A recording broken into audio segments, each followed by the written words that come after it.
It's definitely similar to a book review in some ways because there's a lot of different styles of videos. So some are straight up reviews, but then you also have a lot of joking, lighthearted videos.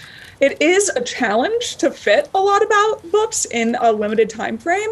But what you learn when you book talk is just how to get the key points across that you think will interest other readers in that book. How much engagement is there with your audience? And do you think they're following you for recommendations or for the entertainment value of your posts?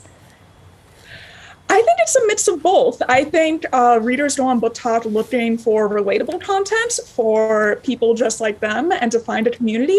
And I think they also go there looking for their newest read. I know I've personally gotten countless recommendations from people I follow on the platform, and I've gotten messages from people telling me they picked up their new favorite book because I talked about it. Are you skewing to a particular audience in terms of age? Not necessarily.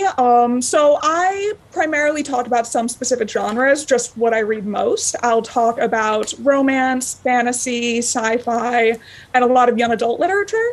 But my audience ranges a lot. Being TikTok, there is mostly Gen Z on it, but I get a lot older followers as well. So you do read all the books that you BookTok. It's not like a book club with your friends where everyone says they'll read it, they turn up, but it's really just for the fun of it.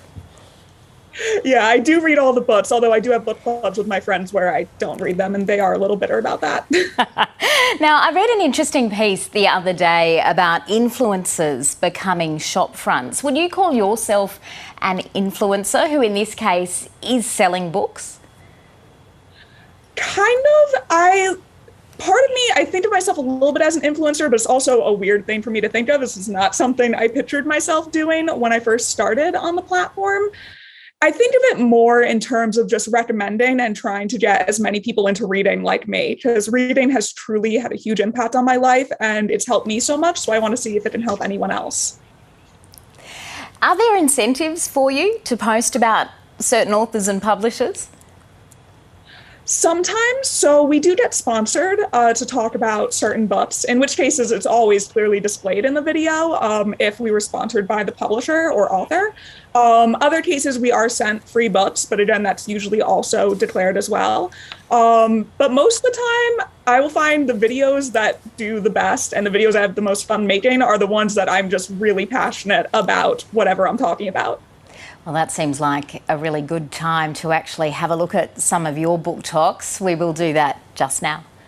You loved These Violent Delights. Help, even just liked it. You are not ready for Our Violent Ends. This is everything you'd ever want in a sequel. I was so unprepared, and I will never be able to move on. The writing is let me tell you about the love of my life, We Hunt the Flame by Hafsa Faisal. It isn't obvious. I'm a little bit of a fan, and I want to tell you why. Have you ever just looked at a book and known that it's going to leave you crying for 4 hours? Yep, this one's gonna hurt.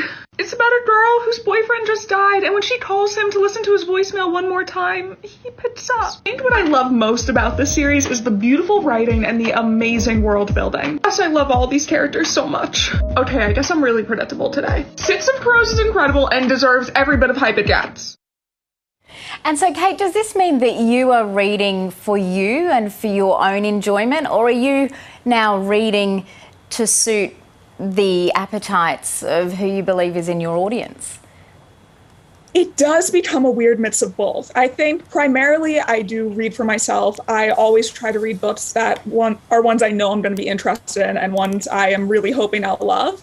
But definitely there have been times where I've read a book because I've seen other people talk about them online and I don't want to miss the hype and I want to join in.